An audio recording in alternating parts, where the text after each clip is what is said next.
ನಮಸ್ಕಾರ, ಸ್ಪೀಡ್ ನ್ಯೂಸ್ಗೆ ಸ್ವಾಗತ. ನಾನು ಚಂದ್ರಕಲಾ ನೂತನಗೌಡ. ನಾನು ಮಾತಾಡಲ್ಲ ಅಂದರೆ ಸೈಲೆಂಟ್ ಆಗಿದ್ದೀನಿ ಅಂತ ಅರ್ಥ ಅಲ್ಲ. ನಾನೆಲ್ಲಿ ಸೈಲೆಂಟ್ ಆಗಿದ್ದೀನಿ? ನಾನು ಸಿಎಂ ಅಲ್ಲ, ಹಾಗಾಗಿ ಜವಾಬ್ದಾರಿ ಇಲ್ಲ. ಮಾಜಿ ಸಿಎಂ ಸಿದ್ದರಾಮಯ್ಯ ಮಾರ್ಮಿಕ ಮಾತು. ಮುಖ್ಯಮಂತ್ರಿ ಸ್ಥಾನದಿಂದ ಕೆಳಗಿಳಿದ ಬಳಿಕ ಸಿದ್ದರಾಮಯ್ಯನವರು ಸೈಲೆಂಟ್ ಆಗಿದ್ದಾರೆ. ಬಹಿರಂಗವಾಗಿ ಯಾವುದೇ ಹೇಳಿಕೆಗಳನ್ನ ನೀಡದೆ ಸೈಲೆಂಟ್ ಮೋಡ್ಗೆ ಜಾರಿದ್ದಾರೆ. ಒಂದು ಕಡೆ ಮಾಧ್ಯಮದವರು ಸಿದ್ದರಾಮಯ್ಯನವರನ್ನ ಮಾತಾಡಿಸುವಂತಹ ಪ್ರಯತ್ನವನ್ನ ಮಾಡಿದ್ದಾರೆ. ಆದರೆ ಸಿದ್ದರಾಮಯ್ಯ ಮಾತ್ರ ನಾನು ಎಲ್ಲಿ ಸೈಲೆಂಟ್ ಆಗಿದ್ದೀನಿ, ನಾನು ಹೆಚ್ಚು ಮಾತಾಡ್ತಾ ಇಲ್ಲ ಅಷ್ಟೇ, ನಾನು ಮುಖ್ಯಮಂತ್ರಿ ಅಲ್ಲ, ಹಾಗಾಗಿ ಜವಾಬ್ದಾರಿ ಇಲ್ಲ, ಜವಾಬ್ದಾರಿ ಅನ್ನೋದು ಕಡಿಮೆ ಆಗಿದೆ. ನೆನ್ನೆ ಅಧಿವೇಶನದಲ್ಲಿ ಭಾಗಿಯಾಗಿದ್ದೀನಿ, ಪುಸ್ತಕ ಬಿಡುಗಡೆ ಕಾರ್ಯಕ್ರಮದಲ್ಲೂ ಕೂಡ ಭಾಗಿಯಾಗಿದ್ದೀನಿ. ಮಹಿಳಾ ಕೋಟ ಭರ್ತಿ ಆಗಿಲ್ಲ ಅನ್ನುವಂಥ ವಿಷಯಕ್ಕೂ ಸಂಬಂಧಪಟ್ಟಂತೆ ಮಾತಾಡಿದ್ರು. ಮುಂದುವರೆದು ಬಿಜೆಪಿ ಆರೋಪಕ್ಕೆ ಪ್ರತಿಕ್ರಿಯೆ ಕೊಟ್ಟಿದ್ದು, ಬಿಜೆಪಿ ಅವರಿಗೆ ಯಾವುದೇ ನೈತಿಕತೆ ಇದೆ? ಯಾವ ನೈತಿಕತೆ ಇದೆ ಅವರಿಗೆ? ಅವರ ಸಂಪುಟದಲ್ಲಿ ಅಲ್ಲ, ಅಲ್ಪಸಂಖ್ಯಾತರಿಗೆ ಅವಕಾಶ ಕೊಟ್ಟಿಲ್ಲ. ಮಹಿಳೆಯರಿಗೆ ಸ್ಥಾನ ಕೊಡಬೇಕು ಅಂತ ನಾನು ಕೂಡ ಹೇಳಿದ್ದೀನಿ ಅಂತ ಹೇಳಿದರು.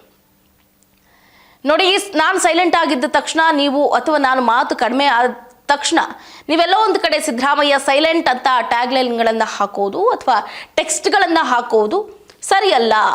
ನನಗೆ ಜವಾಬ್ದಾರಿ ಕಡಿಮೆ ಆಗಿದೆ ಅಷ್ಟೇ, ಅದನ್ನು ಬಿಟ್ಟು ಬೇರೆ ಏನೂ ಇಲ್ಲ ಅಂತ ಹೇಳಿದರು. ನೋಡಿ, ಮೆಜೆಸ್ಟಿಕ್ ಬಳಿಯ ರಾಯಣ್ಣ ಪ್ರತಿಮೆಗೆ ಮಾಲಾರ್ಪಣೆ ಮಾಡಿದ ನಂತರ ಸಿದ್ದರಾಮಯ್ಯನವರು ಈ ಮಾತುಗಳನ್ನು ಆಡ್ತಾರೆ. ನಾನು ಯಾವತ್ತೂ ಕೂಡ ಮಾತನ್ನು ಕಡಿಮೆ ಮಾಡೋದಿಲ್ಲ. ಕಾರಣ, ಕಡಿಮೆ ಮಾಡಿದ್ದೀನಿ ಅಂತಂದರೆ ಜವಾಬ್ದಾರಿ ಕಡಿಮೆ ಆಗಿದೆ, ಹಾಗಾಗಿ ಮಾತು ಕೂಡ ಕಡಿಮೆ ಆಗಿದೆ, ಅಷ್ಟು ಬಿಟ್ಟರೆ ಬೇರೆ ಏನೂ ಇಲ್ಲ.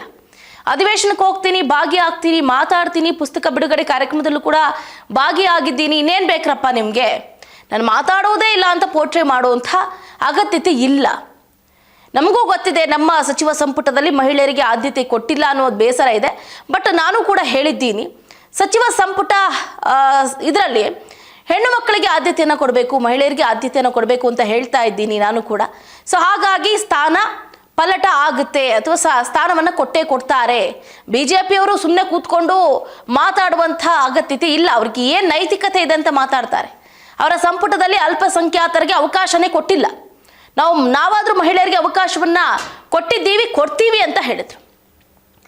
ಅಷ್ಟೇ ಅಲ್ಲದೆ ಅಹಿಂದ ಚಳುವಳಿ ವಿಚಾರವಾಗಿ ಮಾತಾಡಿ, ಅಹಿಂದ ಚಳುವಳಿ ನಡೀತಾ ಇದೆ, OBC ಒಕ್ಕೂಟದಿಂದ ಕಾರ್ಯಕ್ರಮ ನಡೀತಾ ಇದೆ, 25ನೇ ವರ್ಷದ ಕಾರ್ಯಕ್ರಮ ನಡೀತಾ ಇದೆ, ಆ ಕಾರ್ಯಕ್ರಮದಲ್ಲಿ ನಾನು ಕೂಡ ಭಾಗಿಯಾಗ್ತೀನಿ ಅಂತ ಸಿದ್ದರಾಮಯ್ಯನವರು ಹೇಳಿಕೆಯನ್ನು ಕೊಟ್ಟಿದ್ದಾರೆ. ಅಂದ್ರೆ ಯಾರ್ಯಾರಿಗೆಲ್ಲ ಈಗಾಗಲೇ ಮಾಜಿ ಸಿಎಂ ಸಿದ್ದರಾಮಯ್ಯನವರು ಎಲ್ಲೋ ಒಂದು ಕಡೆ ಸೈಲೆಂಟ್ ಆಗೋದ್ರಾ, ಟಗರು ಯಾಕೆ ಹೆಚ್ಚಾಗಿ ಮಾತಾಡ್ತಾ ಇಲ್ಲ ಅನ್ನುವಂಥ ಒಂದು ಅನುಮಾನ ಅಥವಾ ಅನಿಸ್ತಾ ಇರುತ್ತಲ್ವಾ. ಸಿದ್ದರಾಮಯ್ಯನವರು ಮಾತಾಡಿದ್ರೆ ಚಂದ, ಅವರು ಮಾಧ್ಯಮಗಳ ಮುಂದೆ ಒಂದು ಒರಟು ಧ್ವನಿಯಲ್ಲಿ ಅಥವಾ ಅವರು ಮಾತಾಡುವಂಥ ವೇ ಇದೆಯಲ್ಲ, ಅದೆಲ್ಲರೂ ಕೂಡ ಇಷ್ಟಪಡ್ತಾರೆ. ಬಟ್ ಸಿದ್ದರಾಮಯ್ಯನವರು ಯಾಕೋ ಮಾಧ್ಯಮಗಳ ಕಣ್ಣಿಗೆ ಅಷ್ಟಾಗಿ ಕಾಣಿಸಿಕೊಳ್ತಾ ಇಲ್ಲ, ಅಷ್ಟೇ ಇಲ್ಲದೆ ಹೇಳಿಕೆಗಳನ್ನು ಕೂಡ ಕೊಡ್ತಾ ಇಲ್ಲ.